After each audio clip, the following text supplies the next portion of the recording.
तो चलिए Mahadev betting app case की बात करेंगे, क्योंकि ईडी ने समन्स इशू किए थे रणबीर कपूर को और उन्हें आज ईडी के सामने पेश होने को कहा गया है।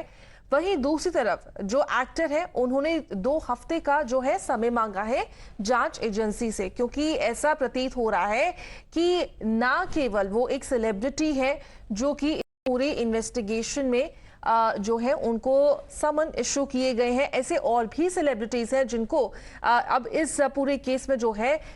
समन्स इशू किए गए हैं, जिसमें हिना खान, हुमा कुरैशी, श्रद्धा कपूर, कपिल शर्मा के भी नाम शामिल हैं। अब देखिए ये जितने भी एक्टर्स हैं इनको समन जो है अब इशू किए गए हैं और अब देखना ये होगा कि क्या आने वाले दिनों में ऐसे कुछ और एक्टर्स हो सकते हैं जिनको समन्स इशू कर सकते हैं जांच एजेंसी इस पूरे मामले को लेकर। अगर श्रद्धा कपूर की बात करें तो एजेंसी ने उनको भी आज अपने सामने पेश होने के लिए कहा है। पर पूरे मामले की अगर बात करते हैं कि क्या है ये पूरा मामला और क्यों ये जितने भी कलाकार हैं इनको क्वेश्चनिंग के लिए बुलाया जा रहा है, तो एक बार जरा इन डिटेल्स पर भी नजर डालेंगे जहां तक कि महादेव बेटिंग ऐप केस का मामला है। Now what we are learning is that this is an umbrella syndicate and Saurabh Chandrasekhar and Ravi Uppal are the main promoters. Now, as per the allegations and the charges, it arranges a platform for illegal betting websites to enroll users, and the app enables money laundering through layer of Benami accounts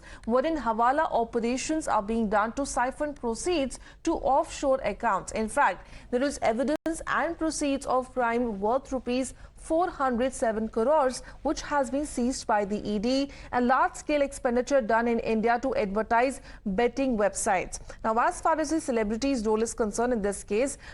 they have allegedly endorsed these betting entities in return for hefty fees. Celebrities performed at their functions in return for hefty fees, and the fees cleared via dubious transactions paid from proceeds of betting. तो जो agency है वो ये जानना चाहती है कि जितने भी सेलिब्रिटीज हैं उन्होंने क्या कुछ काम किया है इस ऐप के लिए और